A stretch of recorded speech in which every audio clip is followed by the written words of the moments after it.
उदय जी, आप तो चुनावी समर में उतरे, आपने तमाम सामना किया।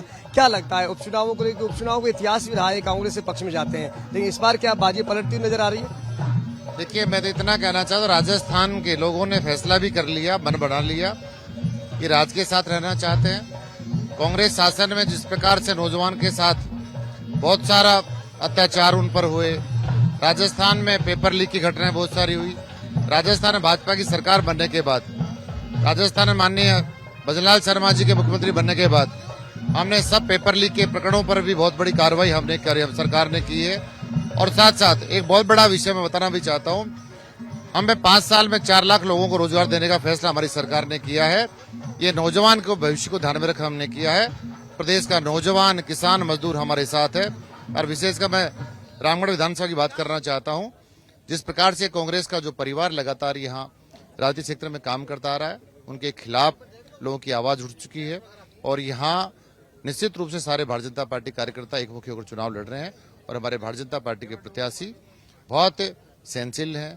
पहले पंचायत समिति के प्रधान रहे हैं, एक बार प्रत्याशी भी रहे हैं, और जमीन से जुड़े कार्यकर्ता हैं। तो सुखवंत सिंह यहाँ से चुनाव जीत कर जाएंगे, निश्चित रूप से मैं इतना कह सकता हूँ। बड़ा सवाल जो कौन रहा है मन में, क्योंकि इससे पहले आपने तो कहीं गठबंधन किया नहीं, पहले ही आपकी लाइन तय थी। लेकिन ना तो बाप ने कांग्रेस के साथ गठबंधन किया, 84 और 16 की सीटों मांग रहे थे, ना आरएलपी का गठबंधन हुआ। इस पूरे समीकरण को किस रूप में आप देखते हैं? क्योंकि डोटासरा जी कहते हैं हमारा गठबंधन दिल्ली में है, हनुमान बेनीवाल कमोवेश यही भाषा बोलते हैं। देखिए, भारतीय जनता पार्टी तो हमेशा खुलकर अपने विचारों के साथ चुनाव में जाती है। हमने पहले भी कहा था गठबंधन किसी पार्टी से नहीं करेंगे। कांग्रेस को डर है। विधानसभा चुनाव हुआ तब भी इनका इस प्रकार का गठबंधन हुआ, पार्लियामेंट इलेक्शन आया तब भी इन्होंने गठबंधन किया। राजस्थान में कांग्रेस कमजोर हो चुकी है, वो आपने सबने देखा है। राजस्थान की जनता ने हमें मैंडेट देने का काम किया है।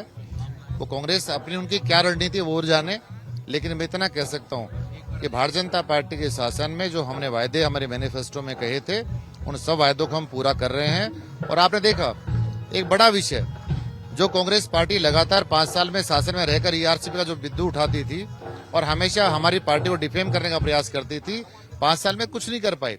राजस्थान के किसान को पानी पिलाने के इन लोगों ने काम नहीं करा, पीने का पानी था नहीं।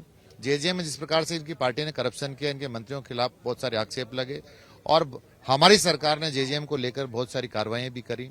ईआरसीपी के विषय को हम जो हमने संकल्प लिया था, जो मोदी जी का आह्वान था, और राजस्थान में हमारी सरकार बनने के बाद पहला जो बजट हमारा सेशन चला, उसमें हमने पहले हमारे प्रदेश के मुख्यमंत्री माननीय भजनलाल शर्मा जी ने दोनों तीनों प्रांतों से बात करके, चाहे मध्य प्रदेश की मैं बात कहूँ, चाहे राजस्थान की बात करूँ, चाहे हरियाणा की मैं बात करूँ, हमने बैठकर बातचीत भी करी।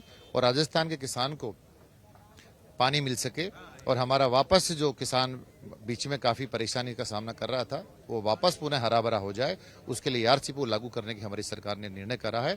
उसकी डीपीआर हमने कंप्लीट बनवाई है। तो कांग्रेस तो हमेशा जुमलेबाजी कारण से चलती रहती थी, लेकिन उनके जुमलों का समय समाप्त हो गया, और राजस्थान में वापस हरित प्रांत के रूप में हमारा प्रदेश विकसित होगा। और हम हमेशा हर वर्ग के साथ जिस प्रकार के हमने वायदे किए थे, सब वायदों को हम पूरा करने जा रहे हैं।